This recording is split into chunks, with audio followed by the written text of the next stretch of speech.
آپ جانتے ہیں کہ 8 فروری کے الیکشن میں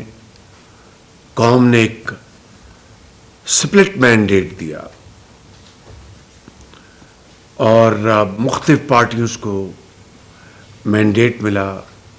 جس میں پی ایم ایل شامل ہے، پیپلز پارٹی ہے، یہاں پر موجود ہمارے جو اتحادی پارٹیز ان کو مینڈیٹ ملا ہے، اور ہمیں سب کا احترام کرنا ہوگا۔ اور اس مینڈیٹ کا تقاضا یہ ہے کہ ہم اب مل کر اپنی توانائیاں مجتمع کریں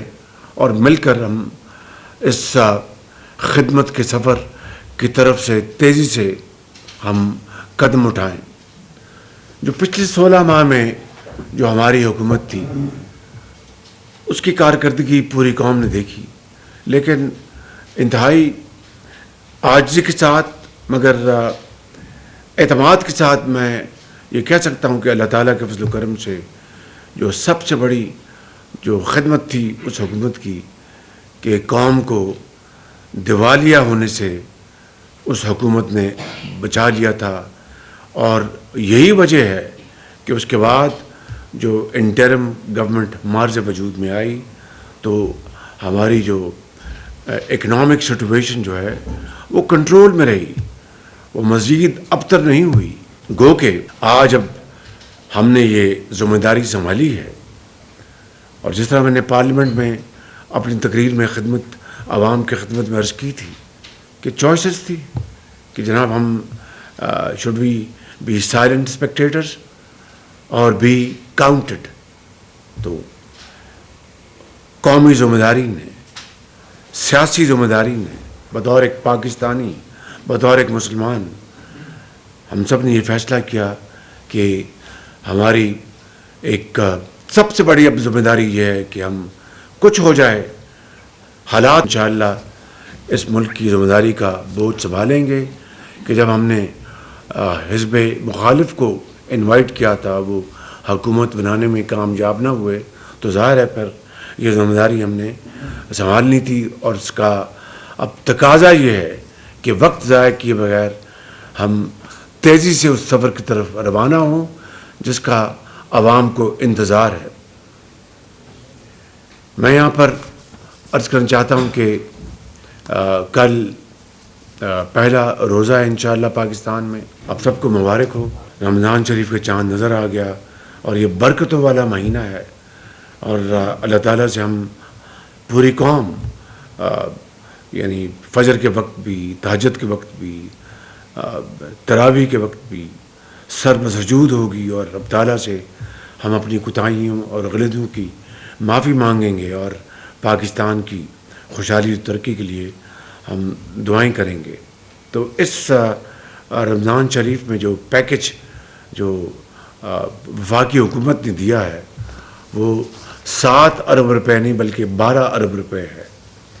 اور 12 ارب روپے کی تفصیل جو ہے وہ سامنے آ چکی ہے۔ اس میں یوٹیلیٹی سٹورز میں جو اشیاء خرد و نوش جو ہیں ان کی قیمتیں وہ ارزاں قیمتوں میں مہیا ہوں گی۔ دکانوں پر موبائل بھی جو یوٹیلیٹی سٹورز ہیں وہ پچھلے سال بھی ہم نے اس کا اجرا کیا تھا، اس کو دوبارہ اس کو ہم عروج عمل لا رہے ہیں۔ اس کے علاوہ بیسپ کے ذریعے، بے نظیر انکم سپورٹ پروگرام کے ذریعے اربوں روپے ہم دے رہے ہیں، جو اس کیٹیگری میں جو کروڑوں لوگ جس میں شامل ہیں ان کو بھی اضافی کیش ان کو مہیا کیا جا رہا ہے۔ تو اس طرح یہ 12 ارب روپے کا پیکج یہ انشاءاللہ اب اس کا اجرا ہو چکا ہے۔ اب ہماری ذمہ داری ہے کہ جہاں جہاں یہ یوٹیلیٹی سٹورز ہیں وہاں پر ان کی پوری طرح مانیٹرنگ کی جائے، اور انشور کیا جائے کہ عام آدمی کو جو اس کا حقدار ہے ان کو انہی قیمتوں پر وہ اشیاء مہیا ہیں جن کا ان سے وعدہ کیا گیا ہے، اور ان کی جو اویلیبلٹی ہے اس میں کوئی کمی نہ ہو۔ آج میں اس میٹنگ کو صرف چند جو پوائنٹس کے اوپر میں اس کو میں کروں گا. سب سے بڑا چیلنج کو وہ ہے مہنگائی، کہ اس میں ہم کس طرح کمی لا سکتے ہیں، اور اس کی کئی وجوہات ہیں. لیکن حکومت وقت کا ہم وفاق مل کر صوبوں کے ساتھ، صوبائی حکومتوں کے ساتھ، پنجاب، سندھ، بلوچستان، کے پی، گلگت بلتستان، آزاد کشمیر، کہ ہم، اور خاص طور پر اس شہر رمضان میں ہم اشیاء کی قیمتوں کو کس طرح مینیج کریں اور کنٹرول کریں. یہ ہمارا سب سے بڑا امتحان ہے اور پہلا ٹیسٹ ہے، یہ پہلا امتحان ہے. اس کے لیے میں آپ سب سے گزارش کروں گا کہ اس میں آپ پوری طرح آپ شامل ہو جائیں اور انشور کریں کہ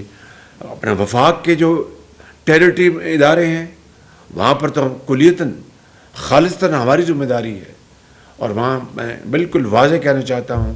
کہ I will not tolerate any kind of disturbance, کہ پرائسز میں کوئی وہاں پر خرابی ہو، کوئی وہاں پر کوئی اویلیبلٹی کا پرابلم ہو.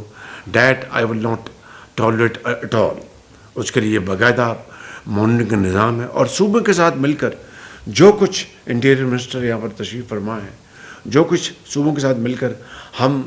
ان کے ساتھ کر سکتے ہیں، جو بھی ہماری جو کیپیسٹی ان کو مہیا کر سکتے ہیں ہم دیں، تاکہ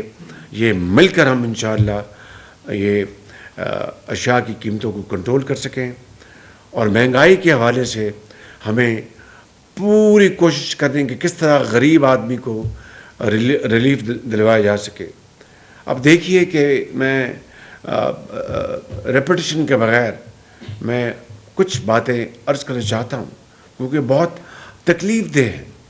کہ ایک طرف جو عام آدمی مہنگائی کے ہاتھوں پس گیا ہے،